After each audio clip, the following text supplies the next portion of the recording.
Olá, internauta! Olá, você que está com a gente aqui na Rede Mega. Estamos hoje recebendo um cara muito estimado, uma pessoa que eu já admiro há muito tempo, há muitos anos. É um grande empreendedor, é um grande cooperativista e eu tenho o prazer enorme de receber aqui hoje. Todo mundo já conhece, aqui na cidade de Piuí, mas gostaria de apresentar para você que não conhece ele.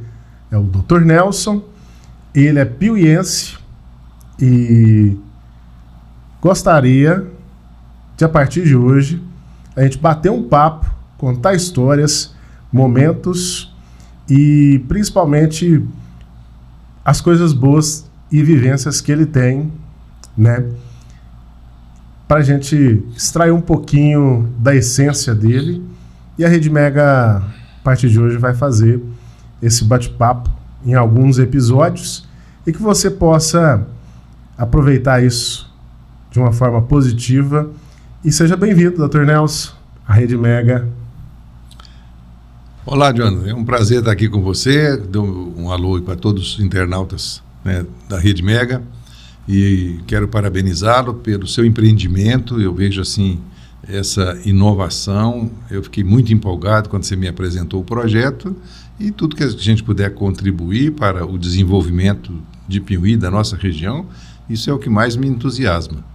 Dr. Nelson, a sua ficha é uma ficha excepcional, mas eu gostaria de apresentar essa ficha juntamente com o senhor.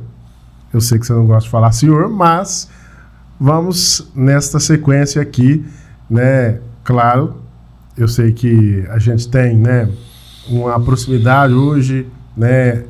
Quando eu fui lá apresentar o projeto da Rede Mega, a gente, desde há um tempo, né? Eu estou na comunicação há 23 anos e eu vejo que a sua bagagem, ela tem a somar para a população de uma forma muito rica. E eu fui lá te apresentar, né, te solicitar essa presença sua aqui há alguns dias, né, para a gente programar esse conteúdo para levar para as pessoas. Dr. Nelson, conta para nós, você nasceu em Piuí, chegou em Piuí, como começou a história da família, né, Soares Melo aqui na cidade de Carim, em Piuí? Jonathan, nossa história já está, né, durando aí 74 para 75 anos. Eu nasci no dia 31 de dezembro de 1950. Então, agora em dezembro eu já completo 75 anos. Eu sou de uma família tradicional aqui de Piuí, que são os Soares Machado, né? A minha família é aqui da região, de Capitólio. Meu avô morava em Capitólio, ele era farmacêutico. A minha avó era irmã do Dr. Oswaldo, do Dr. Oscar. Era filha de pessoas aqui de Piuí mesmo, né? Meu consultório, por exemplo, ali, aquela casa de saúde, ficava tudo ali na região do meu bisavô. Meu bisavô, ele realmente era uma pessoa muito empreendedora. Formou os filhos para médicos, advogados. Um deles chegou a ser promotor de justiça aqui em Piuí. E eu, quando nasci, meu pai tinha montado uma farmácia em Macaúbas, porque ele cresceu dentro da farmácia do meu avô, se tornou farmacêutico prático. Naquela época, praticamente existia muito poucas faculdades e estudar naquela época era muito difícil, as pessoas teriam que ir muito longe, é um custo muito elevado. Então, meu pai acabou se tornando um farmacêutico prático. Para quem não conhece, sou Zé do Ismar. Não, o Ismar. Ah, o Ismar. O Zé do Ismar é seu irmão. Meu irmão, né? O Zé já teve a oportunidade de estudar na faculdade de Alfenas, ele se formou lá em farmácia. Então o Zé teve o Ismar, mas o seu pai... O Ismar, ele era o meu pai e o Zé é meu irmão. Nós tivemos, então... Hoje são quantos irmãos? Nós somos 6 irmãos. 6 irmãos. E, curiosamente, são poucas famílias que conseguem ter números grandes assim de filhos, né? E todos ficar na mesma cidade. nós estudamos fora, todos saíram, foram estudar e vieram todos morar aqui, né? Então é normal uma família grande, por exemplo, esparramos filhos para o mundo afora, tem filho morando para todo lado. Não, a gente saiu, formou e veio exercer a profissão aqui, né? O Zé, o Eliezer, o Eduardo, todos a gente, a Marionice, todos a gente veio aqui para Pinhuí. Então, exercer a nossa profissão e ajudar mesmo, né, no desenvolvimento da cidade. E eu gosto muito daqui, acho que Pinhuí é uma cidade maravilhosa, tem uma qualidade de vida excelente, né, um clima excelente, uma água super doce e gostosa, né, muito bem cuidada, bem tratada. Então, a gente realmente acho que se deu bem em ver a família toda crescendo. Isso deve ter sido muito bom para o meu pai, minha mãe, ver os filhos crescendo ao seu lado, né? E eu acho que deve ser bem difícil. Eu, por exemplo, já não consegui isso. Meus filhos, eu tenho um que mora na França, tem um que mora na Argentina, um mora lá nos Estados Unidos, outro em Belo Horizonte. Então, vai espalhando para o mundo afora. Mas essa aí, a juventude, esse pessoal mais jovem, já buscam outras oportunidades, né? Mas eu, então, nasci em 1950, lá em Macaúbas, fiquei lá. Município de Capitólio. Era município de Capitólio. E a minha trajetória para Pinhuí foi aos 7 anos de idade, né? Então, quando eu estava completando 7 anos, eu me mudei para cá, para ir para a escola, porque realmente não tinha escola naquela cidade. Então, entrei para aqui em 1958, comecei no grupo Josina Alvim, e a diretora na época era a dona Maria Serafina de Freitas. Nós tivemos uma alfabetização, né, pelo método do Carequinha, que era um método famoso da dona Maria Serafina.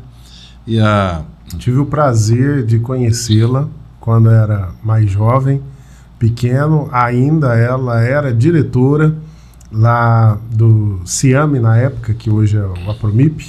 Sim. Né? E pude ver o carinho que ela tinha pelaquela associação.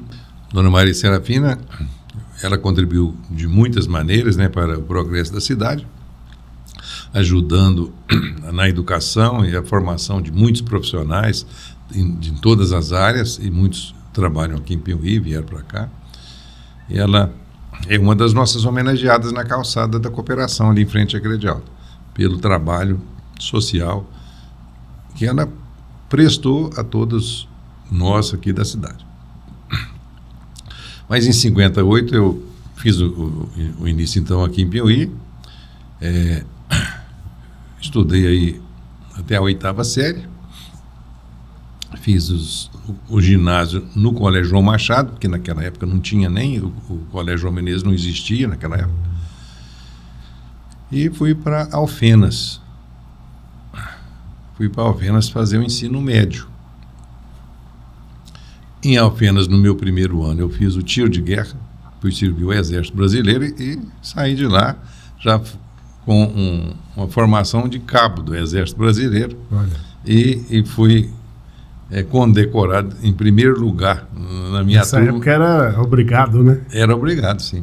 Então, eu fui condecorado em primeiro lugar na minha turma de 149 soldados atiradores, que a gente chamava, né?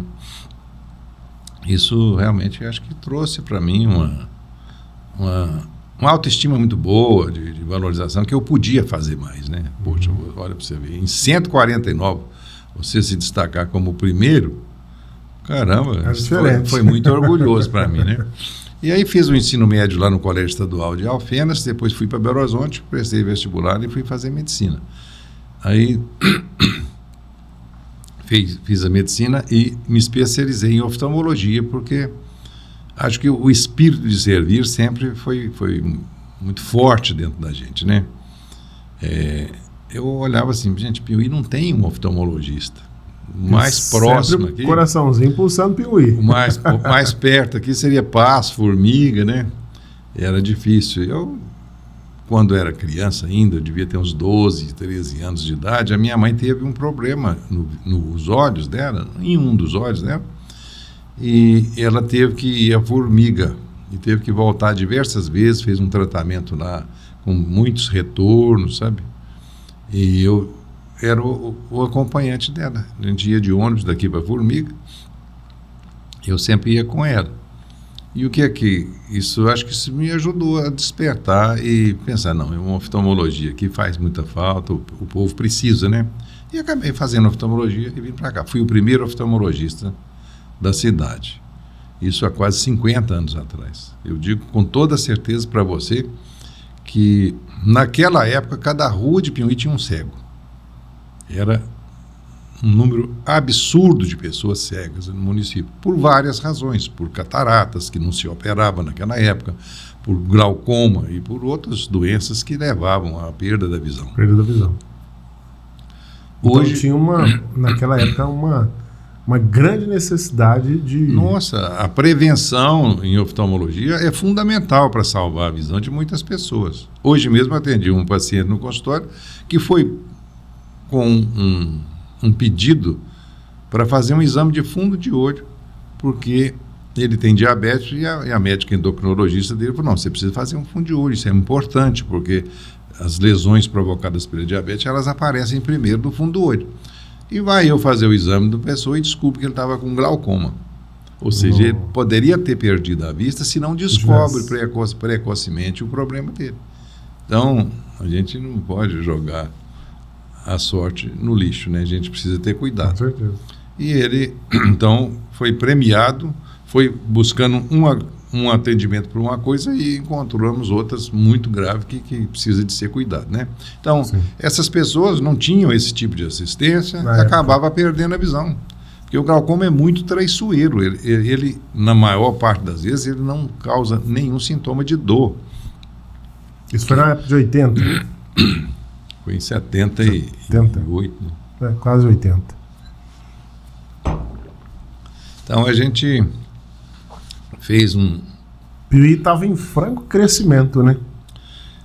Ainda não. Naquela época, Piauí ainda estava muito explorado. Depois a gente pode chegar a falar sobre esse assunto, mas Piauí teve muitas dificuldades, né? Porque as coisas que faz um município desenvolver, nós não tínhamos aqui, por isso não desenvolvia. Piauí ficou aí 100 anos, vamos dizer assim, né? Até desde a emancipação da cidade, em 1868 até 1968, quando foi o ano do centenário. Eu acredito que quando eu vim para Piauí, em 1958, Piauí tinha de 5 a 10 mil habitantes, era muito pequeno. A cidade era circunscrita aqui, da rua Getúlio Vargas para cá, não tinha casa nem até na rua Santo Antônio, aliás, até na igreja de Santo Antônio não tinha casa até lá, as casas chegavam próximo ali, depois que construiu a igreja que puxou um pouquinho para frente. E foi. Né? Você viu toda essa emancipação. Por exemplo, para esse lado aqui da mais Cidade Nobre, a cidade só ia até ali no corguinho que existia ali no Tapiocana, como é que chama ali? Buracão, né? Buracão. Só ia até ali, não tinha casa nenhuma do outro lado. É a mesma coisa lá para Pindaíba, a cidade terminava ali na ponte ali. Depois é que foi crescendo, né? Mas chegando em Piauí como médico, nós começamos então a dar oportunidade às pessoas de fazer exames e poder se prevenir. Foram muitas doenças, né, que causariam cegueira que foram evitadas. E hoje eu acredito que Piauí tem 3 pessoas cegas que eu conheço. Acho que são só 3. Né? E duas delas que eu estou me lembrando agora não é por doença que são possíveis de prevenção. Doenças congênitas hereditárias, né? Que não tem como se prever e às vezes a evolução da doença é implacável e não tem mesmo condições. Mas as doenças que causavam perda de visão e são assim cabíveis de você evitar, essas hoje não tem ninguém cego por isso mais, né? Ninguém fica cego mais por diversos tipos, principalmente o glaucoma, que naquela época ainda tem até hoje glaucoma. Hoje mesmo diagnostiquei um lá no consultório, mas tem glaucoma congênito, a criança já nasce. Naquela época não tratava, ficava todo cego, né? E hoje não, faz o tratamento desde o primeiro dia que nasce. Então, por isso é que hoje faz esse teste do olhinho, que é um teste Sim. que você pode descobrir ali no nascimento da criança alguma possibilidade de desenvolver uma doença dessa. Já vê se tem hereditariedade, alguma coisa. É isso mesmo, mas a minha trajetória aqui, por exemplo, foi o primeiro oftalmologista durante uns 25, quase 30 anos, eu fiquei como o único oftalmologista da cidade, né? Tanto que eu sou conhecido aqui na região toda, o pessoal de Vargem Bonita vinha aqui, de São Paulo. Você abriu as portas... Né? Era impressionante, assim, quando a gente sai por aí afora e vai passear, por exemplo, lá pro alto da Serra da Canastra, você chega numa fazenda lá, é impressionante, a pessoa me conhece. Eu já constei com você lá, é interessante, né? É muito gratificante a gente ter tido a oportunidade de ter sido útil, né, numa região e para tantas pessoas, né? Eu acredito que deve ter atendido mais de 100 mil consultas aqui ao longo desses anos, nem sei quantas, né? Olha... Mas deve ter sido muitas. Passou, quase 50 anos. Aqui em Piuí tem dois casos que eu conheço, né, nessa questão, né, a sua e também uma interessante que é o Sr. Joaquim, casou quase o Piuí todo. Casou. Então, assim, muita história para contar. Inclusive, essa do crescimento de Piuí é um episódio, né? A gente vamos bater esse papo aí ainda. E uma outra também é a divisão. Você falou que ficou quase 25 a 30 anos, quase único aqui. É o único oftalmologista aqui. Mas dentro desses quase 30 anos, teve o nascimento da Cicobi Credialto. Que não era Cicobi, né? Na época. Era só o Credialto. Só o Credialto. A Credialto surgiu como cooperativa de crédito rural de Piuí, né? Uma necessidade, né, da classe toda. Mas como médico, né, no interior do Brasil, seja onde for, acaba comprando um pedacinho de terra. Isso parece que é uma cócega que faz. E a gente também era de origem, né, rural. Eu nasci em Macaúbas. Piuí, na época, tinha muitas fazendas. Nossa, né? Era muita... O foco aqui era mesmo produção rural na época. Então eu fiquei trabalhando aqui muitos anos e acabei ganhando algum dinheirinho. Falei, vou comprar um pedacinho de terra lá, né? E comprei lá perto da casa da minha avó, lá onde eu passei minha infância mesmo. Tinha uma pessoa querendo vender, eu comprei, depois comprei outro pedaço do vizinho, comprei e acabei fazendo uma fazenda lá. E eu tive essa fazenda durante 25 anos. E durante o período que eu estava, né, exercendo a profissão de fazendeiro também, eu acabei me associando à Coap, né? Embora não tenha sido a minha primeira associação ao cooperativismo. A minha primeira associação foi em Belo Horizonte, quando eu ingressei na escola de medicina e tinha lá uma cooperativa chamada Cooperativa Editora de Cultura Médica, da qual eu sou associado até hoje, que era uma cooperativa para comprar livros, porque livro de medicina era caro demais, a gente não tinha condição de comprar um livro de medicina, era tudo importado, não existia livro de medicina não é igual em português. Hoje tem um acesso quase... Hoje você tem tudo na internet, você não precisa comprar livro nenhum, está tudo disponível na internet para você ler, né? Hoje só não estuda quem não quer. Se você não quer, não tem jeito, mas... E o conhecimento hoje é muito vasto. Nessa oportunidade aí que eu tive, eu associei a Coap e depois associei ao Sindicato Rural.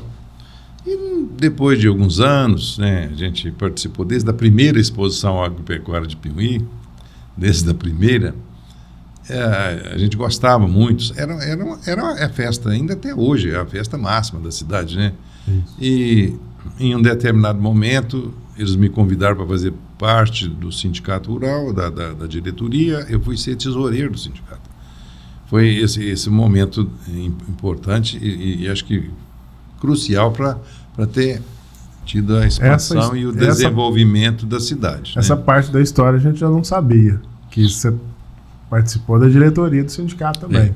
E foi numa época que a gente teve uma oportunidade de contribuir muito com o desenvolvimento, né, do Sindicato Rural. Nessa época, fortaleceu. O René Tonico né, fez... Quem começou o sindicato mesmo, acho que foi o Sebastião, irmão do Nelson Pereira, Sebastião Pereira, que ele chamava. Parece que ele foi o primeiro presidente do sindicato. Depois foi o Rafael Tomé, o Nenê do Tunico. E nessa época, ainda antes do Nenê do Tunico, talvez, o Rafael Tomé, ele conseguiu a comprar do Nelson Pereira aquele pedaço ali. O Nelson Pereira tinha uma fazenda ali na saída da cidade, e vendeu aquele pedaço quase que assim mesmo para ceder para o sindicato rural. Foi um grande piauiense, um homem empreendedor demais da conta, que a gente precisa de contar a história dele uma hora. O Nelson cedeu lá o terreno para construir o parque. E foi mais ou menos assim, num período que eles estavam construindo também a represa de Furnas aqui, tinha feito o Escarpas do Lago, o Escarpas estava começando. E o Nenê do Tunico comprou, acho que um lote lá no Escarpas do Lago, começou a ir lá e frequentar, e conheceu o arquiteto que fez o projeto do Escarpas do Lago. E pediu ele para fazer o projeto do Parque Exposição de Piauí. E o cara fez o projeto. Tanto que o nosso parque é um dos melhores que tem. Sim. Né? Infraestrutura muito... Eu acho que é difícil achar uma cidade com um parque tão bem estruturado e bem desenhado igual o nosso. Sim. E a gente, como foi... Porque antes de ter, né, aquelas arquibancadas, aquela coisa toda, aquele estrutural... Nossa, aquilo era tudo de lona preta. De lona e pau a pique, e era... luz pendurada. Era, que a gente montava a barraca lá, cada um montava a sua do jeito que podia, punha casca de arroz, porque às vezes se tivesse poeira demais. E o palco era caminhão. Forrava o chão com casca de arroz, era assim. E os palcos eram os caminhão na época. Depois a gente começou né, na época do Nenê já construiu muita coisa, depois veio os outros presidentes, o Zico Zá fez também algumas coisas, o Nono Brás. Foram muitos, né? Cada um dando a sua contribuição. E quando nós chegamos, o sindicato estava na iminência de ser despejado ali do cômodo que ele usava para o seu escritório, que é onde é a sede do sindicato, ali embaixo, ali na Praça dos Patins, que a gente fala ali, né? Uhum. E aí nós... Gente, mas... de quem que é esse trem? Vamos perguntar de quem que é esse imóvel aqui e tal. E fomos descobrir que o imóvel não tinha dono. Ele não era da prefeitura. Ninguém tinha a escritura dele. Eu sei que nós conseguimos uso campeão daquilo lá para o sindicato, que já estava instalado há muitos anos. E acabou, passou a escritura para o sindicato. E a gente, então, conseguiu, com festas extraordinárias que naquela época aconteceu, com os maiores cantores do Brasil, vinha tudo aqui em Piauí, e a gente teve, só para você ver a sorte, os shows eram muito bons, era João Mineiro e Marciano, era Sérgio Reis, Zezé de Camargo, era Chitãozinho Chororó, era tudo top, né? E na época era coisa chique demais. O parque enchia de gente. Para você ter uma ideia, no ano que a gente contratou o Almir Sater, eu contratei o Almir Sater por 180 mil cruzeiros, o show dele. No dia da festa, a bilheteria deu 1,5 milhão. Deu quase 10 vezes o valor do cachê dele. Então, o parque teve lucros extraordinários nesses 3 anos, que deu para a gente construir aquele prédio ali embaixo. Deu para fazer banheiro lá em cima, fazer o Tatersal, que é um dos melhores que tem em Minas Gerais. Sim. Aquele Tatersal.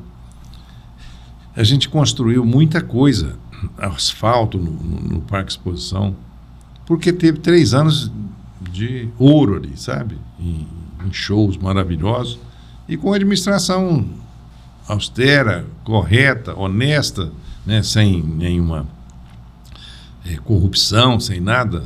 A gente levou aquilo muito a sério, e talvez isso tenha me credenciado para ser o presidente da cooperativa de crédito. Quando já chegando no final do mandato, lá no Parque Exposição, a Minas Caixa fecha. E a gente precisou, então, de fazer criar uma opção de alternativa, né? Porque o banco naquela época era só Minas Caixa aqui. Não, eu acho que já tinha o Banco do Brasil também. Tinha o Banco Mercantil, tinha o Banco do Brasil. Lembro do Banco Mercantil. Né? Depois veio a Minas Caixa, muitos anos depois veio o Bend e tal, mas na época eu acho que tinha a Minas Caixa, o Banco do Brasil e o Mercantil. Acho que eram só esses três. E nessa ocasião, nós falamos, nós temos que criar uma instituição financeira aqui, porque o buraco que a Minas Caixa deixou era grande, era muito doloroso, porque dava uma assistência muito grande aos produtores rurais da região. Tinha uma atividade muito grande com os produtores aí. E aí, vamos procurar como que faz, e no dia da reunião, tá bom, vamos fazer, então vamos eleger aqui o presidente. Quem vai ser o presidente? Não, Nelson, fica você presidente. Eu falei, não, eu não posso não, eu não tenho tempo para mexer com isso não. Não, você que já é o tesoureiro do sindicato, você que já mexe com dinheiro aí, você fez uma administração muito boa aí durante esses 3 anos, o sindicato prosperou muito. Não, tem que ser você. Então, vai lá. E ficamos até hoje, 34 anos já, né? Já passou 34 anos. E a gente começou com 28 associados e hoje a gente já está quase chegando em 16 mil associados. Isso, intercalando, né, atendimentos, né, oftalmológicos, né, fazendo esse trabalho, né, com a Credialto. E hoje se tornou uma potência o Cicobi, né? Então, assim, tem uma referência... O Credialto em si, né? A associação Credialto, ela é referência nacional. Sim. A gente está aguardando aí o mês de dezembro desse ano, nós vamos buscar um prêmio lá em Brasília. É um prêmio concedido às melhores cooperativas do Brasil. A gente já sabe que a gente foi contemplado, né, com esse prêmio, e provavelmente a gente só vai saber qual que é o nível que a gente vai receber, se é medalha de ouro, de prata ou de bronze, mas tudo indica que deve ser de ouro, no início, acho que dia 6 de dezembro. A gente só vai saber lá, né? A gente sabe que a gente está classificado, já avisaram que provavelmente a gente vai receber o prêmio, mas ainda precisamos de ter a medalha na mão para saber a cor dela. Então... Mas com certeza vai ser Credialto de grande reconhecimento. Tem uma visibilidade, não só na região, como no Brasil todo, né? Muita gente que vem aqui nos visitar, e até de outros países também, né? A gente tem um intercâmbio aí com as cooperativas de crédito de Portugal, que já mandou diversas pessoas aqui. A gente também já mandou funcionário nosso lá para visitar e aprender alguma coisa com eles. Eles já vieram aqui e gostaram muito. Eu fiquei muito surpreso, né? Às vezes a gente não enxerga o que a gente tem, não dá valor no que a gente tem. Mas numa dessas visitas dos portugueses aqui, o presidente de uma cooperativa lá, que teve a oportunidade de conhecer a região, a gente fez questão de levar eles aqui na Serra da Canastra, em Capitólio, ele conheceu aqui, ele ficou aqui 15 dias. Então não foi uma visitinha assim rápida, não. Ele ficou e conheceu detalhes do nosso desenvolvimento, do turismo na região. Como é que faz o quê? Ele falou assim para mim, Nelson, essa região vai ser Cancún daqui 10 anos. Olha para você ver a visão de um cara. Vai ser Cancún daqui 10 anos. Aqui vai ser o destino turístico do mundo. Olha só. E não é que está caminhando para isso mesmo? Olha só esses investimentos que está acontecendo aqui na região de Capitólio. Está saindo um outro investimento grande agora para a Cássia, parece que do investimento de mais de 1 bilhão de reais.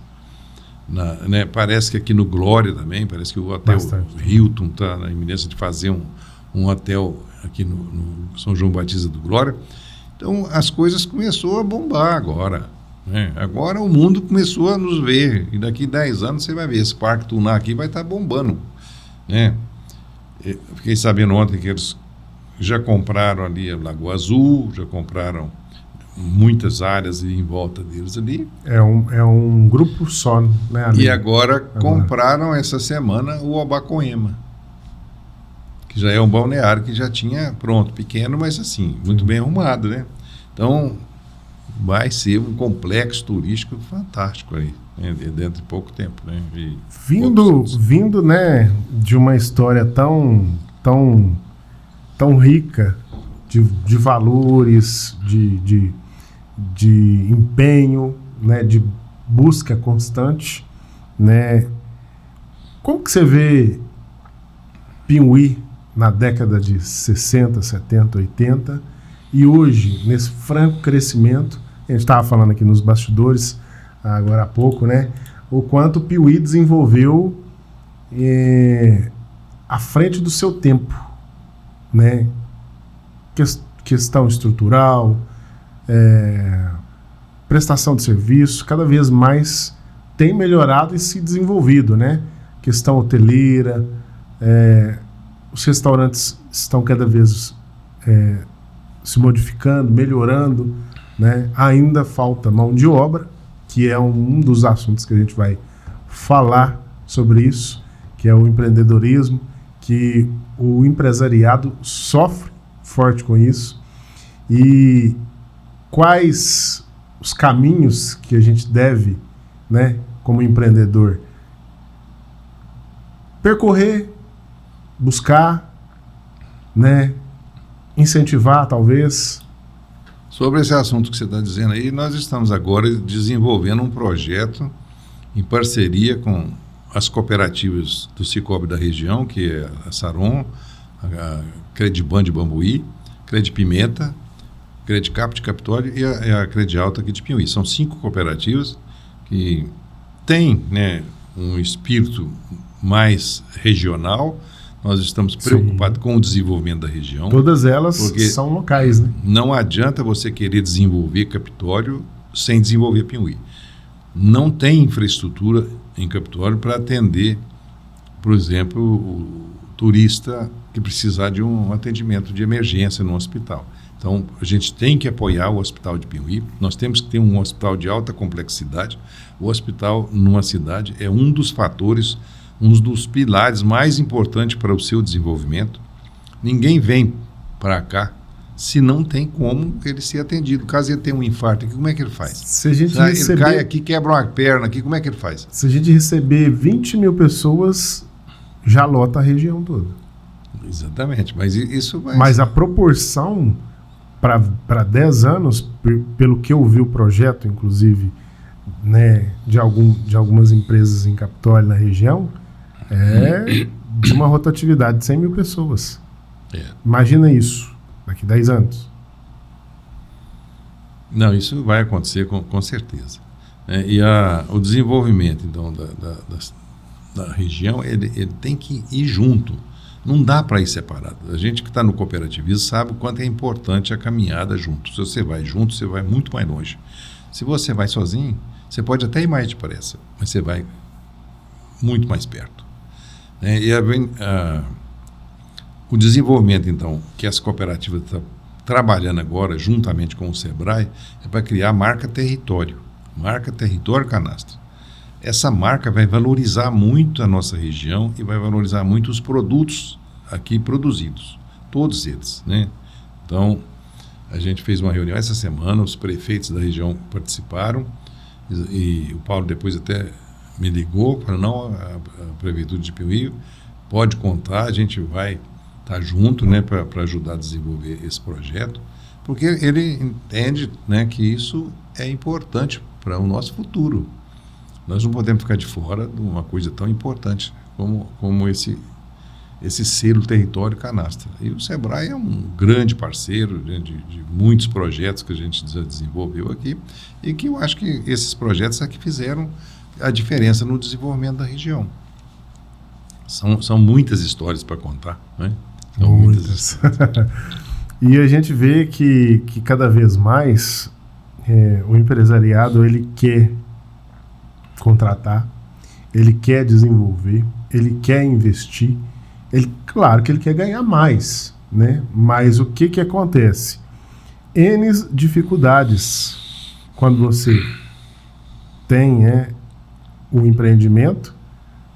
Um exemplo, o franco crescimento e desenvolvimento, vem outros pequenos empreendedores, outras empresas pequenas, para fazer o ajuste na mão de obra, fazer o apoio, né, a esse crescimento de tanto lado, né, turístico, como ferramentas, opções. E quanto à dificuldade dessa mão de obra, qual que é a sua observação nesse sentido? Dentro dessas reuniões, dessas capacitações, dessas discussões que vocês têm feito aí. Uma coisa que precisa ser compreendida. Porque essa preocupação não é só uma preocupação de poucos, são de muitos. Isso é um fato grave que a gente está vivendo. No projeto de desenvolvimento da marca Território Canastra, ele inclui a capacitação de copeiros, de garçons, de cozinheiros, de tudo isso, porque essa é a mão de obra que vai ter maior demanda aqui na região, né, dentro de pouco tempo. Hoje já é uma demanda grande, mas isso tende só a aumentar, Então, vai ter muitos cursos de culinária, muitos cursos de atendimento, em todas as áreas, né, porque nós vamos receber 100 mil turistas aqui num curto período de tempo. Isso aí é inevitável, isso vai acontecer. Agora, além do que a gente já disse aqui, do hospital, nós precisamos de ter escolas. E aí é que vai entrar essas capacitações. Então, vai entrar a escola do Senar, Senac, Sebrae, tudo quanto é tipo de educação que a gente puder trazer para a região. E hoje nós já temos uma melhoria. Olha para você ver, quando eu vim para Piauí, tinha um grupo escolar e o Colégio João Machado. Nem ensino médio não tinha. Hoje nós temos curso superior presencial, temos curso superior à distância, são muitos cursos. A pessoa pode fazer o curso que quiser sem sair daqui. Não tem assim ainda medicina, mas já é um curso mais complexo, mais caro, né? Que não é tão importante para o desenvolvimento da cidade. Mas os cursos que tem aqui hoje, esse Instituto Federal que está ampliando a sua oferta de possibilidades ali, de cursos, isso é o segundo fator extremamente importante para o desenvolvimento, né? Eu fico assim muito triste quando as pessoas pensam em apenas ajudar o Hospital do Câncer de Passos. Quantas quermesses, quantos leilões, quantas festas que não são feitas arrecadando dinheiro para mandar para o Hospital de Câncer de Passos sem pensar no hospital da própria cidade, né? Não digo que não tem que ajudar lá. Sim, nós precisamos de hospitais, mas nós precisamos de um aqui que tenha neurologia, que tenha urologia, que tenha diversos profissionais que hoje não temos ainda. Né? O Rotary Clube de Piauí agora conseguiu agora a aprovação, foi assinado já o projeto pelo presidente do Rotary Internacional e da Fundação Rotário, e a gente vai pegar uma grana para comprar material de cirurgia urológica para a Santa Casa de Piauí. É caro, é uma coisa cara, mas se não tiver o material, o médico não vem. Nós não temos um urologista que mora na cidade porque não tem material para ele trabalhar. Justamente. Nós precisamos de equipar o hospital e os médicos virão naturalmente, né? Isso é um fator extremamente necessário. Eu digo para você, só de forma assim curiosa, no passado, 200, 300 anos atrás, nem vamos lá há muitos milhares de anos não, mas num passado aí de 200, 300 anos atrás, qual que era o fator principal para você desenvolver uma cidade? A primeira coisa era ter um rio perto. A cidade só prosperava se fosse perto de um rio, porque tinha que ter água fácil. Potável. Nem se preocupava com a eletricidade, precisava de ter água, né? Passado algum tempo, surgiu uma outra necessidade. Precisava de ter uma igreja e um padre, né? Tanto que tem uma história muito interessante de Capitólio, por exemplo, que não desenvolvia, e um grande empresário lá de Capitólio, empreendedor, que está até lá na calçada da Credial também, como homenageado, ele foi ao bispo na época e comprou um padre para Capitólio. Ele falou, isso aqui não desenvolve, se não tiver um padre aqui, não desenvolve. E aí conseguiu vir. E não é que realmente o padre fez total diferença no desenvolvimento e na cultura de Capitólio? Eu vou te explicar por quê. Esse padre era um padre naturalmente muito bem estudado e ele mudou para cá porque ele morava juntamente com a irmã e a irmã veio junto com ele e ela era professora. Não existia escola em Capitólio. Ela começou a dar aula particular para ensinar os meninos a ler e escrever. Então, o Capitólio, na nossa região, foi uma das primeiras cidades que começou a mandar gente para Viçosa para fazer faculdade. Então, muitas pessoas saíram. O primeiro foi e abriu o caminho para outros ir. Aí os pais, fulano já foi, o filho do fulano já foi, pode ir também o meu. E começou. O Capitólio mandava gente demais para estudar em Viçosa. Tantos que muitos deles ficaram professores. Dr. Nelson não é piuiense, é capitolino. Bom, eu sou piuiense pelo seguinte, eu nasci no município de Capitólio. Eu vou te contar essa história mais detalhada. Então. Quando eu nasci no município de Piuí.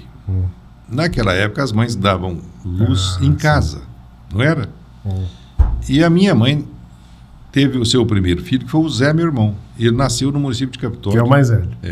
Então, ele nasceu na mesma cama que eu nasci, na mesma casa que eu nasci. E ele nasceu no município de Capitólio e eu nasci no município de Piuí. Como é que foi isso?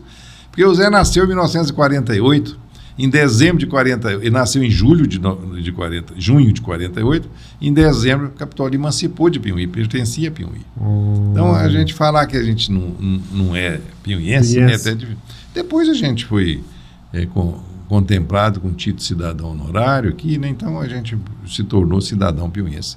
Até porque a vida toda que a gente construiu foi aqui mesmo, né? Então, interessante. Mas só concluindo aquela questão do desenvolvimento. Vai e volta na história. O desenvolvimento. Mas então, justamente nós estamos aqui buscando mostrar um pouquinho de como é que foi que Piuí desenvolveu, como é que foi esse boom que teve a cidade, que é hoje, de progresso, né? A gente vai falar sobre isso também em algum momento, claro. Hoje Piuí tem uma renda per capita de R$36 mil. Passos tem uma renda per capita hoje de R$26 mil. A renda per capita de Piuí é R$10 mil mais do que Passos. Então, pensa para você ver. A renda média de Piuí hoje, de uma pessoa aqui que vive aqui, é R$3 mil. A renda média. E de Passos é 2 e pouquinho. Pensa. A diferença é muito grande, né? E o que é Passos perto de Piuí? Você vê o tanto que a cidade está progredindo e corre muito mais dinheiro aqui do que Passos. Porque formiga nem se fala, né? E Passos é 150 mil habitantes. Muito maior que né? 3. Mas aí, só para terminar o raciocínio do desenvolvimento, né, nós não desenvolvíamos. Quando eu vim para Piuí, isso aqui era uma cidadezinha pacata, não tinha um hospital bom, não tinha escolas boas, muitas pessoas tinham que sair para fora para poder estudar, a gente tinha que... E muitos saíam, acabavam não voltando, porque via que não tinha muita oportunidade. Como é que você formava e vinha para cá? Eu formei e vim para cá porque eu falei, não, eu tenho que ser oftalmologista em Piuí. Montei meu consultório, né? E eu não dependia do hospital praticamente. Eu fazia pequenas cirurgias lá. E nessa época o hospital era ali do seu lado também, né? Não, ainda naquela época não era ali não. Ali já tinha fechado. Aquele hospital fechou muito, uns 50 anos atrás ele fechou. Aí passou a ser lá. Passou, tinha o hospital do Dr. Moacir, Casa de Saúde São Rafael, e tinha a Santa Casa, né? Quando eu vim para Piuí, o Dr. Moacir foi um grande médico que Piuí teve e um sujeito extremamente amigo e sempre deu incentivo a médicos novos que viriam para Piuí, que queriam vir para cá, abria as portas lá do hospital para as pessoas trabalhar lá, operar lá. E a minha primeira cirurgia de catarata, de glaucoma, foi lá na Casa de Saúde do Dr. Moacir. Depois eles fizeram uma reforma na Santa Casa, a Santa Casa melhorou um pouco, aí eu comecei a operar na Santa Casa. Mas, só voltando um pouquinho ali na história, Piauí não desenvolvia porque não tinha esses fatores fundamentais que é necessário no mundo de hoje. Naquela época era a água, depois era uma água, mais a igreja, mais o padre, depois era a água, a igreja, o padre e a escola, depois agora a igreja, o padre e o hospital. E nos dias mais atuais, o que promove desenvolvimento? Isso tudo que eu te falei, mais as cooperativas, porque as cooperativas retêm recursos no município. Se não tiver uma cooperativa, por exemplo, igual tem Piauí, cooperativa de crédito, somente a Credialto reteve no município de Piauí, em 2024, 62 milhões de reais. Opa, caramba, isso aí foi quase metade do orçamento da prefeitura, uma única empresa reteve aqui. Ah, como é que foi isso? Reteve como? De todo o movimento de dinheiro que a gente emprestou, de movimento de aplicação financeira que os nossos associados fizeram na Credialto durante um ano, se não existisse a Credialto e eles tivessem feito nos bancos comerciais, eles teriam gastado 62 milhões de reais a mais. Fora do Esse município. dinheiro ia tudo para fora. Esse dinheiro ia embora. Então é uma sangria de 62 milhões num ano. Imagina isso em 34 anos. Por isso que Quantos bilhões de reais que não voa? o importante, né, do empreendedor estar associado, né, em uma cooperativa, principalmente eu falo uma cooperativa local igual a Credialto tem. Hoje ela está com 34 anos de idade, né? E quase 16 mil associados. Né? Com esse valor, com essa envergadura e com um número tão expressivo e objetivo e, claro, fazendo investimentos. Sim. O dinheiro que a gente retém aqui no município, ele não fica na mão da Credialto. Ele fica na mão de todos os associados. Você compreende? E é recurso que vai ser investido na construção, na compra de equipamento, no investimento do seu negócio, na plantação, nas fazendas, de todas as formas possíveis. Então, tira esse dinheiro para você ver esse ano, o ano que vem você tira mais outro tanto, depois vai tirando outro tanto, e você vê o buraco que vai fazer lá na frente, a cidade fica pobre. Né? Mas não só a cooperativa Credialto, a Coap, por exemplo. O que era a Coap antes de surgir a Credialto? Era uma vendinha que tinha ali. Depois que surgiu a Credialto, a gente conseguiu investir na Coap, a Coap construiu os silos, construiu a fábrica de ração, fábrica de sal mineral. A partir desse momento, nós aumentamos a produção de grãos no município, porque o município não produzia soja, não produzia quase nenhum milho, milho era só para tratar de porco e galinha. Cada um fazia uma plantaçãozinha ali para isso.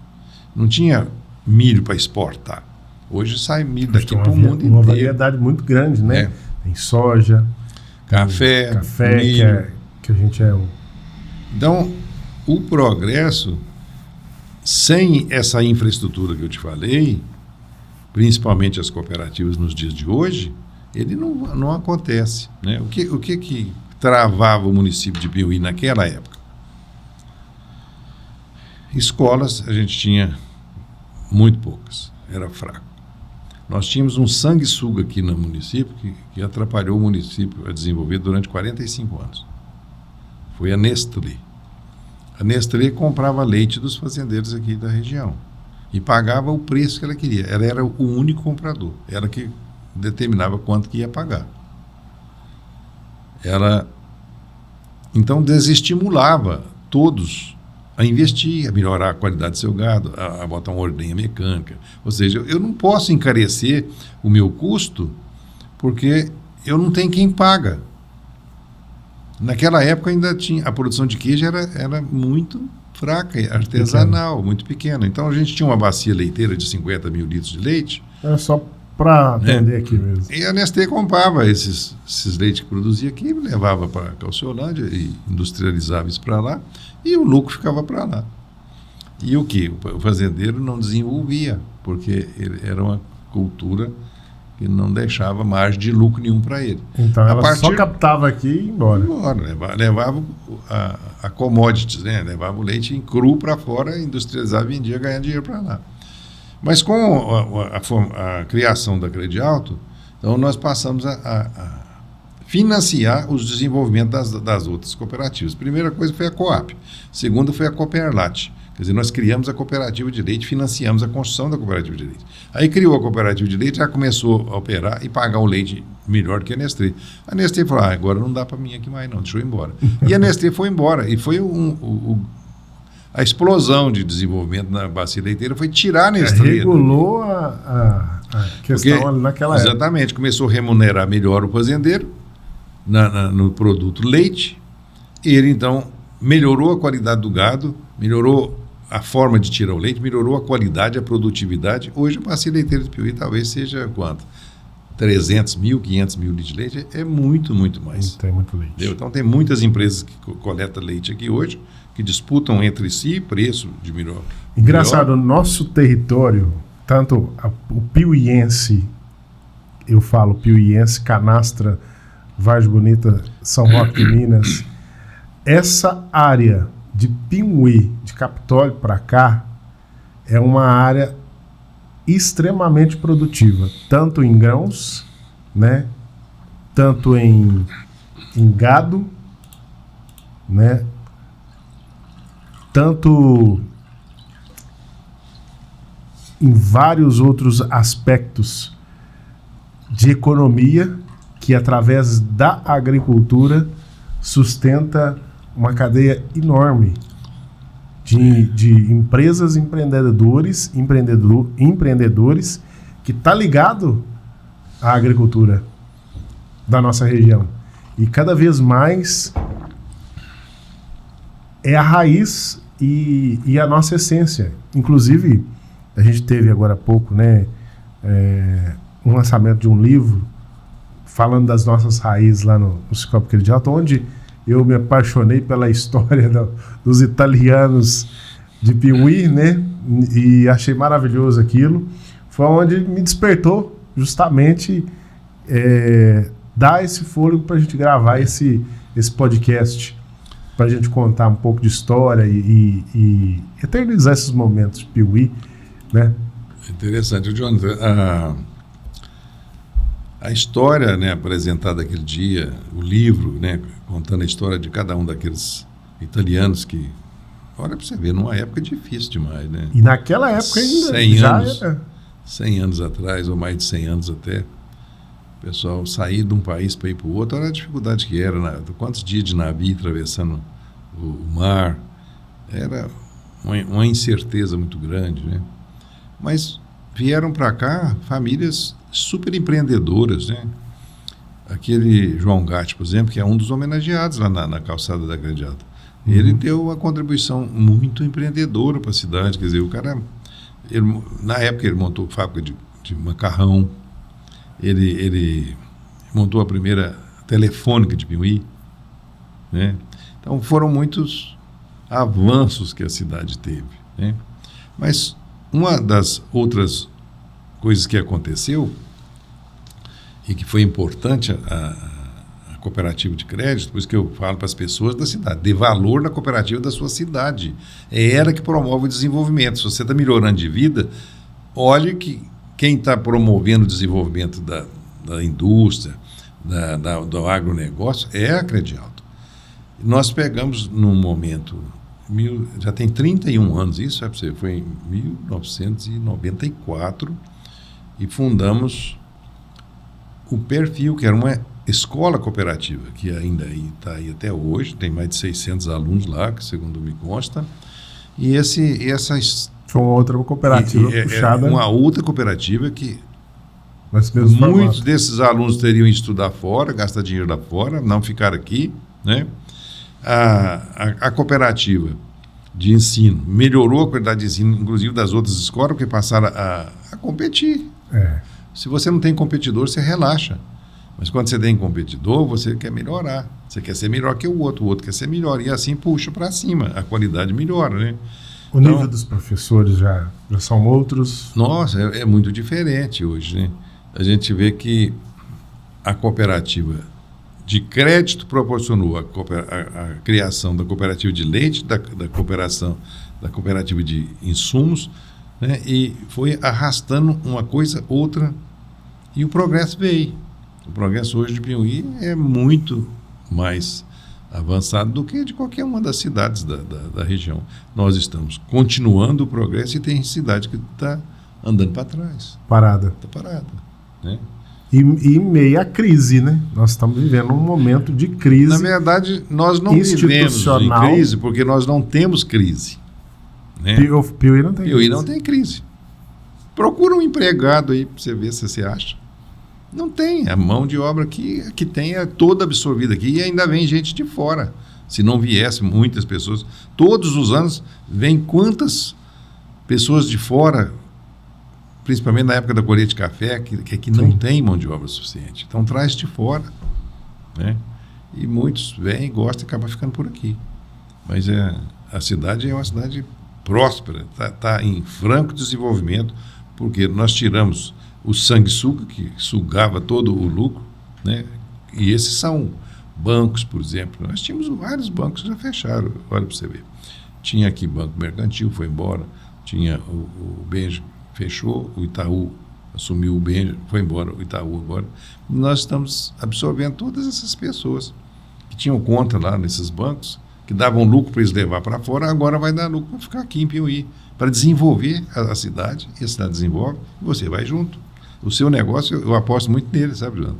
Porque quando você me apresentou esse projeto seu, eu fiquei impressionado. Falei, gente, isso é uma coisa que pode valer milhões de dólares daqui a pouco tempo. Olha. Pode valer. Fico feliz, então. O seu projeto me faz eu pensar assim, pô, isso aqui é um negócio que é igual o cara que desenvolveu o WhatsApp, por quantos milhões de dólares que ele vendeu aquilo, né? O seu negócio aqui é muito inovador, é muito bacana. Você oferece um leque de oportunidades de tecnologia avançada para uma cidade do interior de Minas Gerais, mas você já está aí com milhares de seguidores e isso aí, até daqui a um ano, serão dezenas de milhares, você vai ver. A gente aposta muito nessa questão, doutor Nelson, e a gente tem muitos exemplos. Eu sigo esses exemplos, busco referências, né, e observo muito, né, ao longo desses anos. São 23 anos de comunicação. Eu comecei novo na comunicação, né? Eu trabalhei com diversos empresários, mas eu falo que eu tive na minha vida 3 empregos somente.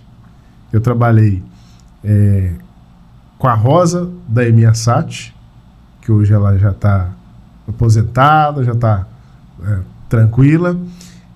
Eu trabalhei com a Marlete da 104 e o Leandro, e depois eu trabalhei com o Ivamar e o Tatá também, que são 2 na comunicação também grandes empreendedores que deixaram e estão deixando aí. O Ivamar também é um grande pecuarista, grande empresário, né? E pude trabalhar com os 2, com o Tatá e com o Ivamar, no início da rádio, da Onda Oeste, né? Que eu trabalhei lá por 14, quase 15 anos, né? E a gente viu esse lado de empreendedorismo, buscando sempre referências, atualizando, sempre buscando o que tem de melhor no mercado internacional e nacional. E a gente avançou nessas questões tecnológicas frente ao tempo. A gente trouxe para Piauí equipamentos de 20 anos à frente do tempo que Piauí só receberia agora, por exemplo. Isso é importante, né? E não foi diferente. Toda essa tecnologia, essa gama, essa informação que eu tive, né, acesso, que eu busquei, estudei, formei, né, e continuo atualizando, isso me capacitou, me deu referência para hoje eu tocar esse projeto, né? Há 3 anos atrás era uma ideia.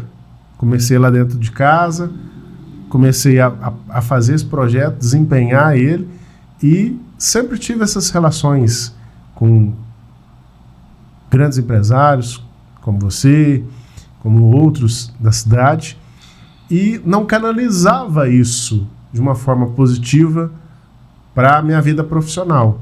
Aí eu resolvi buscar conhecimento nessa área empresarial. Foi aonde eu consegui colocar em prática, comprar esses equipamentos, buscar referência e a necessidade.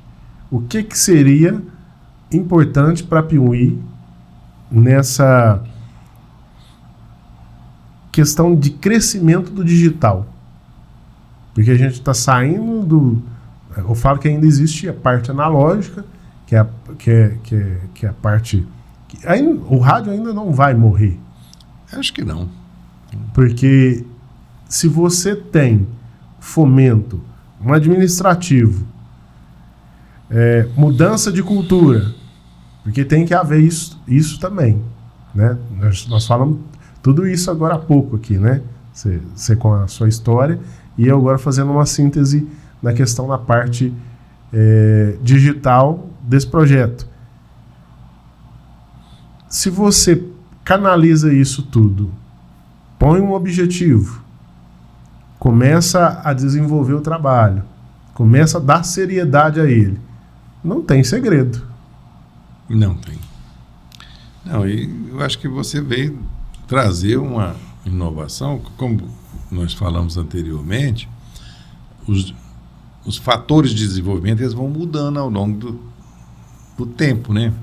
Lá atrás era a água, depois era a igreja, depois era o hospital, depois era mais a escola, a cooperativa. Agora chegou na época tecnológica. Na década de 86, que Piauí teve a primeira rádio, que foi a 104 FM, foi um boom. Era. Né? As histórias que a gente tem, as referências que a gente tem, né?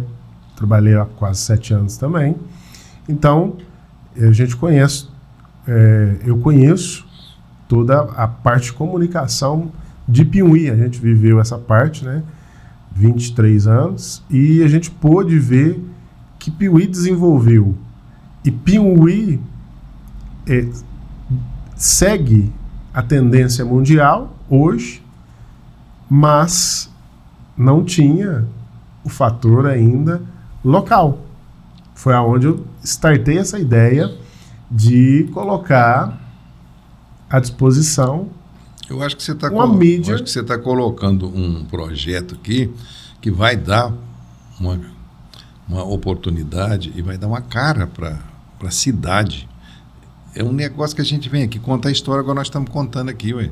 Como é que eu vou contar a história lá no WhatsApp, lá no Google? Não vou ter essa oportunidade, ninguém tem olhar para a gente, não. Mas você vai registrar muita coisa da nossa história e, como eu disse no início, a gente precisa de olhar para o passado para a gente não cometer os mesmos erros no futuro, né? Exatamente. Então, eu acho que o seu negócio eu fico brilhante, lisonjeado. A gente está no e por isso que a gente quer ser parceiro seu, porque a gente acredita no seu projeto. E eu tenho a certeza de que a gente está no caminho certo quando a gente tem referências positivas, né, de pessoas, empresários, aceitação de mercado, a referência e a validação, né, positiva nessa questão de ter aposta do empresariado também com a sua marca e ele tendo referência e resultado, que isso é o que mais chama a atenção e é importante, porque quando o empresariado aposta, né, investe, eu falo que quando você tira do seu faturamento um investimento para a publicidade, para um registro, né, para algo que vá dar referência, notoriedade para aquela empresa, ele não está gastando, ele está investindo mesmo. Investindo. Exatamente. Eu acho que a gente está hoje com essa parceria com a Rede Mega, a gente espera que isso continue prosperando e a gente aumente cada vez mais a nossa parceria e fico feliz de você estar com esse pensamento de estar registrando aqui, né, a ideia de outras pessoas. Porque nós não podemos deixar perder. Quer dizer, muito das ideias que eu te contei aqui, né, porque eu me tornei um empreendedor, foi observando esses empreendedores que tinha aqui na cidade, né, eles foram indiretamente meus professores, eles me deram uma oportunidade de ver que eu podia fazer algo, né, e a gente fez muita coisa. Eu percebo hoje, sou reconhecido e fico muito feliz por ter dado a minha contribuição para o desenvolvimento da cidade. E não tenho nenhuma dúvida de que cada uma das cooperativas que nós pudemos desenvolver aqui, ela trouxe um outro tanto de desenvolvimento para os seus cooperados, trouxe um outro tanto de retenção de riqueza no município. Porque ao fabricar a ração aqui, nós deixamos de importar a ração de outros locais, de outras cidades. Ao fabricar a ração aqui, eu proporcionei ao produtor de milho produzir milho, produzir soja. Depois veio a parte do sal mineral. A gente produzindo aqui, evitou de importar. A cada vez que você deixa de importar alguma coisa, você está enriquecendo o próprio lugar.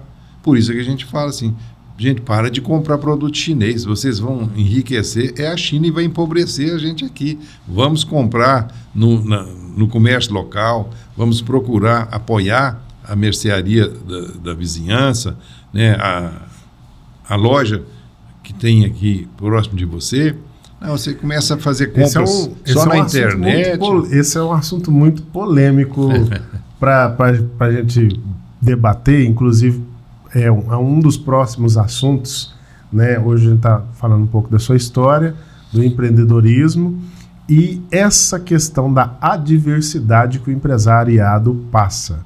Porque nós estamos vivendo um boom da internet, um boom do digital, e justamente estou valorizando a nossa raiz com a Rede Mega aqui, valorizando, né, esse momento que a gente vive, e isso é importante registrar, igual você falou, mas a internet está gerando uma competitividade sem igual para a loja física. Isso é uma coisa que precisa ser trabalhada. Jonathan, eu acho que não combatida, mas trabalhada. Não, a concorrência é benéfica, né? Se você não tem concorrente, você se acomoda. Não é esse o problema. Hoje você compra uma geladeira, nós precisamos de melhorar, o nosso atendimento, porque existem muitas coisas que, se você compra pela internet, você também não tem garantia nem de receber aquilo. Hoje em dia os golpes são frequentes. Quantas pessoas que compram o celular não recebem, compram um punhado de coisas pela internet e não recebem. Então, quando você vai ali na loja, né, comprar uma coisa aqui em Piuí, você conhece o dono da loja, você sabe quem está te vendendo, né? É diferente. Então, se você pensar só no preço, você compra uma coisa que você não colocou a mão, não viu o que você está comprando, você acha que está comprando uma coisa, a hora que chega é outra, né? Isso é frequente de Mas agora, vou te dar um dado muito importante que é preocupante. E, inclusive, o empresariado, inclusive até, né, a cooperativa, né, Credialto, demais empresários, a associação comercial, deve olhar isso com muito cuidado e análise de mercado. O que está acontecendo? Hoje o Mercado Livre se especializou na segurança, na credibilidade e na questão do produto chegar com 100% de eficiência, com tempo hábil de entrega, marcado, datado e sem defeito. Isso é muito preocupante, brigando com o preço da loja física sem igual. Isso é um fator preponderante para o mercado que, se não for trabalhado e olhado agora, podemos ter uma mudança de valores de loja física para só digital. E eu creio que o mercado local vai sofrer com isso. Então, não sei como a gente vai estudar isso, porque o mercado precisa também sobreviver. Talvez a empresa que está investindo lá no Mercado Livre não possa investir no local, por exemplo, as marcas, né? Por exemplo, a Electrolux, que está com a sua loja física lá, te dando um exemplo. Hoje você compra um ar-condicionado na metade do preço e chega com 100% de eficiência. Jonathan, você está falando do Mercado Livre, né? Eu não tenho nada contra o Mercado Livre, não. Acho que ele é uma ideia inovadora, como a sua ideia foi inovadora, a meu ver. Mercado Livre, Amazon, foi ideias inovadoras que facilitou a vida de algumas pessoas. Mas hoje, você sabe quanto que o Mercado Livre cobra para você vender o seu produto lá através do Mercado Livre? É 21%. 21% que você paga para vender o seu produto. Então, você está encarecendo e diminuindo a sua margem de lucro. Você que é um vendedor também, se você puder vender fora, né, é muito melhor. O Sicoob criou agora o seu mercado, né? Ele chama Shopping Coopera. Então, todos os associados que quiser comprar no Shopping Coopera têm as mesmas garantias de receber mercadoria, igualzinho tem na Amazon, no Mercado Livre. E o Sicoob cobra a metade do preço que o Mercado Livre cobra para vender seu produto. Então, melhora a sua margem de lucro. Nesse ponto, a cooperação é inigualável. Quando você faz uma coisa sem objetivo principal de lucro, tudo tem que dar lucro, senão quebra, né? Mas o lucro não pode ser a coisa mais importante do seu negócio, né? Uma empresa, por exemplo, que tem ações na Bolsa, tem satisfação para dar para o seu acionista. Mas veja bem, para crescer, o Mercado Livre teve que fazer todo esse trabalho de desenvolvimento, porque era igual você falou, não tinha credibilidade nenhuma. Inclusive, eu até ouvi uma matéria, né, nas redes recentemente sobre esse crescimento do Mercado Livre, que veio trazer outras empresas de fora, como Shopee e demais, que não estão conseguindo ser compatíveis, né, pela estrutura e o que eles investiram também no Brasil. Hoje o Brasil consome milhares, né, de dólares, de reais, importando e exportando mercadoria através dessa plataforma. E o que nós precisamos de fazer no comércio local para competir com isso, né? Isso me preocupa. Não, eu acho que essa preocupação ela tem que existir mesmo para que a gente possa melhorar, né? A mesma coisa da nossa cooperativa. Você acha que a gente acreditava que a gente ia chegar no tamanho que chegou? Né? Hoje, uma cooperativa que administra mais de 600 milhões de reais aqui dentro do Piauí. Então, é uma credibilidade enorme que nós construímos ao longo desses anos. Mas nós temos uma perspectiva de ter 100 mil turistas aqui na região num mês. Isso são todos potenciais compradores que estão aqui com dinheiro no bolso. Ninguém viaja sem os cobres, não. Então, a gente vai ter que ter bom atendimento, uma loja bonita, de boa aparência, para o sujeito chegar e ter coragem. Buscar um bom preço. É claro, o preço é de mercado. Eu acredito que... Eu fiz essa indagação para o Vander, né? Ali, no Ailton. Aí eu falei para ele, mas como é que vocês estão fazendo? Eu sou muito curioso nessa questão de economia também. Eu perguntei para ele, como é que vocês estão fazendo com essa questão do Mercado Livre? Eu busco o mesmo preço que está lá. Sim, eu acho que isso é verdade. Nós compramos muita coisa. Mas eu falei para ele, você tem que divulgar. Né? Você tem o mesmo preço. Quando eu preciso comprar alguma coisa, eu procuro comprar no comércio local, sabe? E é claro, hoje em dia é fácil de você saber quanto que custa.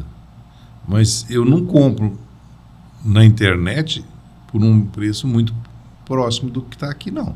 Eu prefiro ajudar a desenvolver o comércio daqui, porque isso vai trazer retorno para mim depois, né?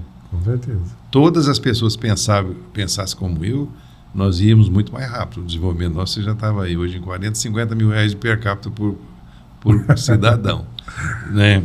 Mas você vê que a gente já é 36 mil de per capita, enquanto o Passo está com 26. Pode olhar no site do IBGE. Não sou eu que estou inventando isso, não está escrito lá. Então vamos recapitular aqui para a gente encerrar esse episódio. Então, Piuí está comprando mais aqui do que fora. Olha, nós temos um comércio muito bom aqui em Piuí. Eu vou te dizer uma coisa. Eu conheço uma pessoa lá de Formiga, né? Não estou falando mal da cidade de Formiga, que veio para Piuí há muitos anos atrás e ela virava e mexia, saía daqui para ir lá em Formiga fazer compra. Porque ela achava que aqui não tinha as coisas. Eu vou lá, que lá tem, né? Lá tem o Bazar Guri, tinha uma loja famosa lá que chamava... Tinha de quase tudo lá na loja. Sim. Recentemente eu estava conversando com ela, eu falei, e aí, como é que é? Você ainda tem feito compra em Formiga? Não, que é isso, Formiga. Aqui em Piuí tem tudo que você quiser comprar. Tem. É inacreditável. Qualquer coisa que você quiser comprar, de qualidade top ou simples, você encontra para comprar no comércio da cidade, né? Então, não há necessidade de você sair para comprar nada, nem para sua casa, nem roupa, nada. Aqui em Piuí tem de tudo, né? E o comércio é muito acirrado, então há uma competição grande. Então, não tem perigo que você paga absurdo nas coisas que você vai comprar aqui, porque existe uma concorrência já natural, que se você não tiver dentro de um preço de mercado, ele não consegue vender, né? Me deu uma tranquilidade quando ele falou para mim que está conseguindo hoje competir com o mesmo preço. Eu acredito que sim. Nós compramos há pouco tempo uma máquina de lavar roupa aqui no Piuí, não tinha vantagem nenhuma comprar na internet. Aí, essa questão do empresariado chegar ali nas grandes marcas e falar, ó, minha loja tem 50 anos, e aí? O que vocês podem fazer, né, para a gente poder ter uma margem melhor, chegar a competir com o preço que está lá? Porque de vez em quando tem as loucuras lá. Por exemplo, igual você falou de uma máquina de lavar. De vez em quando você vai achar lá uma máquina por 2.000, que vale 3.000 e pouco. Mas né? Você recebe? Será que você recebe? Aí que tá. Será que ela não vem com algum... Não é uma máquina de segunda categoria, como é que eles falam? Deu um pequeno defeito, amassou um pouquinho lá na fábrica, lá, então eles põem ela um pouco mais barato. Chega aqui, tem um defeito, como é que você vai devolver? Às vezes é uma amassadinha, você fica assim mesmo, né? Isso acontece com muita frequência. Né? Eu mesmo já Tem comprei. todos esses poréns aí. Comprei coisa que às vezes chegou a hora que tirou da caixa, tinha lá um amassadinho. A pessoa da loja nem sabia, estava dentro da caixa. Isso acontece. Né? Então, é muito relativo. Eu acho que a concorrência é que baliza o preço para ser justo. E nós temos muita concorrência de todas. Aqui tem muitas lojas de eletrodoméstico, tem muitas lojas de tecido, de roupas, né? Tem muitas farmácias, tem tudo que você fala, padaria, quantas padarias tem em Piuí, quantas farmácias, é demais. Então, há concorrência, se a pessoa não estiver vendendo dentro do preço de mercado, ele não vende também, né? Então, eu não tenho medo de internet para concorrer com a gente aqui não. Nós temos um público em potencial que vem aqui para comprar, entende? Eu tive uma visita outro dia, e ela foi lá na loja do Gato Sapato. Passou lá na porta da loja, viu? Acho que vai entrar aqui. Entrou lá, comprou R$3.000 de coisa lá. Gastou R$3.000 dentro da loja. Uma pessoa que mora em Franca. Ou seja, pensa, Franca é uma cidade grande, ela tem a oportunidade de fazer comprar, mas chegou aqui, gostou das coisas lá e comprou. Né?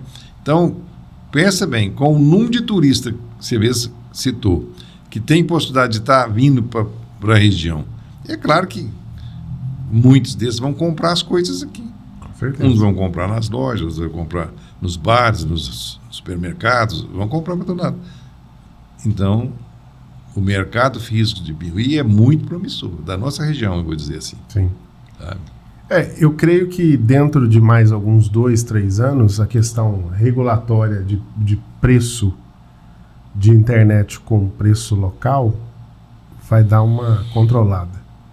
Teve um boom, né, dos seus primeiros anos agora, da pandemia para cá, né, com essa facilidade, internet, essas coisas e tudo mais, mas creio que agora a gente está tendo uma adequação, vamos dizer assim. Ainda tem a sua diferenciação pela internet. Pode ter, mas eu creio que agora os empresários, nesse sentido, estão mais atentos, né? Criando até margens para comprar produtos com grande escala para poder oferecer um preço melhor também, nesse sentido. Né? Isso tem diversos fatores que vão... A pesquisa de preço é uma coisa normal em qualquer tipo de comércio, né? Eu diria até para você, o dia que você pensar em comprar alguma coisa, olha no Shopping Coopera do Sicoob. De repente você vai encontrar uma mercadoria que você é super garantido, porque nós estamos aí para garantir que o Sicoob não está para brincadeira, né? Você não tem perigo de não receber a mercadoria e pagar, né? Porque a pessoa só recebe o dinheiro lá na mercadoria que ela vendeu a hora que o comprador anunciou que recebeu. Então, é super tranquilo. Interessante porque o Sicoob fomenta os associados que estão ali fornecendo. O Sicoob tem 9 milhões de associados. Então, nós temos 9 milhões de compradores.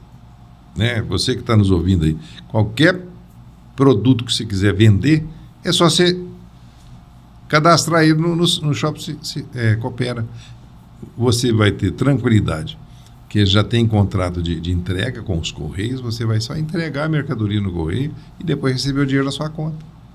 É simples demais a conta. Então, tanto para vender como para comprar, nós temos opções para os nossos cooperados.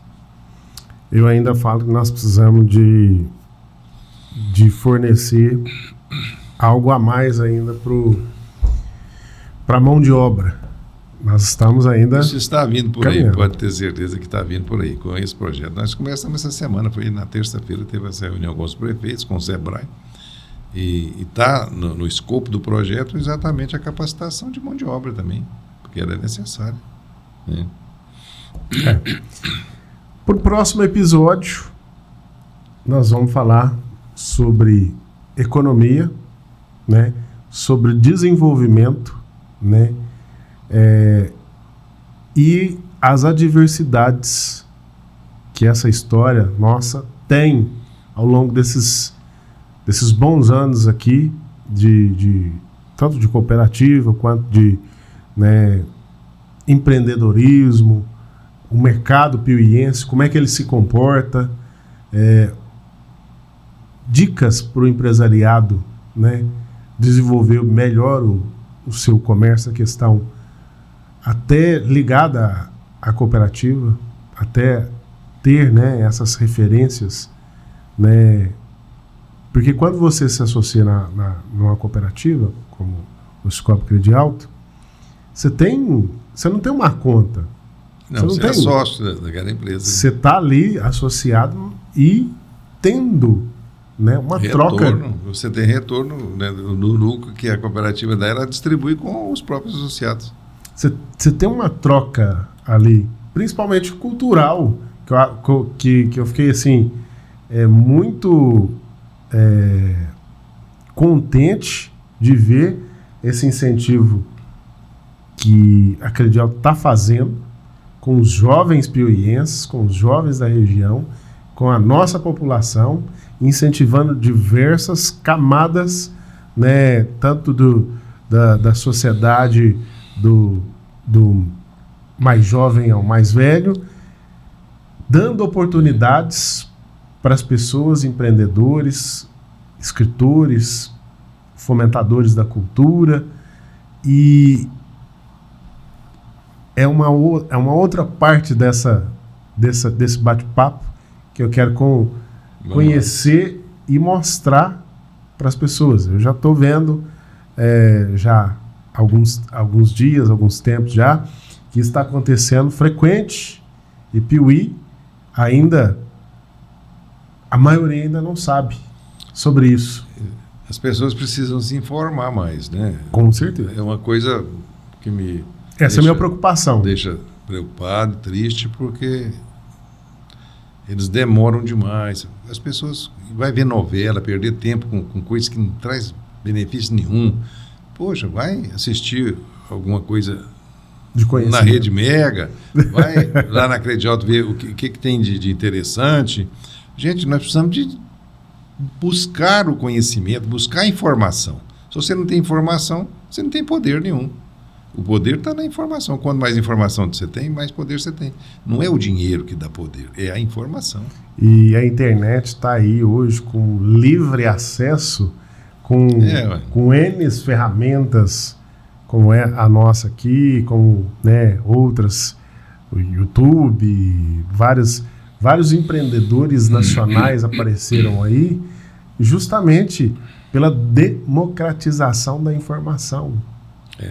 Dela chegar facilmente, livremente, para qualquer um que queira acessar, ter esse conteúdo, ver esse conteúdo e achar interessante compartilhar isso. Às vezes a dificuldade das pessoas está até nisso, de compartilhar, falar, assiste aquele minuto tal ali, ou assiste tudo. Precisamos de lutar muito para essa liberdade de expressão cultural. Isso aí não pode ser retido e infelizmente a gente tem hoje no Brasil já uma repressão muito grande, né? Querer limitar o que você pode falar, o que não pode, isso é muito ruim, mas se Deus quiser na nossa região vai ser diferente. Vamos. Dr. Nelson, muito obrigado por esse episódio, esse primeiro episódio. Nós teremos diversos aqui. Esse bate-papo é um bate-papo rico de informações, de história, de vivências, de exclusividade, né? É uma das personalidades que gostaria de levar, né? Externar esses conhecimentos e a vivência para toda a população, para quem queira assistir, não só daqui, como nacional, tem piuienses internacionais, e por aí no Brasil, no mundo inteiro. Então, fica aqui nosso registro para o próximo, né? E te agradeço imensamente por fazer parte e acreditar mais uma vez nesse projeto e estar com a gente aqui. Muito obrigado, Jonathan, também pela oportunidade de estar falando aqui para os internautas da Rede Mega, né? Se você teve conosco até agora, chegou até o fim dessa entrevista, desse podcast, a gente diz hoje, não se esqueça de daqui a uns dias tem mais. Exatamente. E já aproveita, baixa o aplicativo aí da Rede Mega, vou deixar aqui embaixo aqui o QR Code, né? Aproveita e conheça a história mais a fundo do Cicobi Credialto, né? Aproveite e compartilhe esse primeiro episódio, né? E a gente volta na próxima oportunidade com mais enriquecimento, troca de ideias e momentos. Para você que está com a gente, nosso muito obrigado e a gente se encontra na próxima.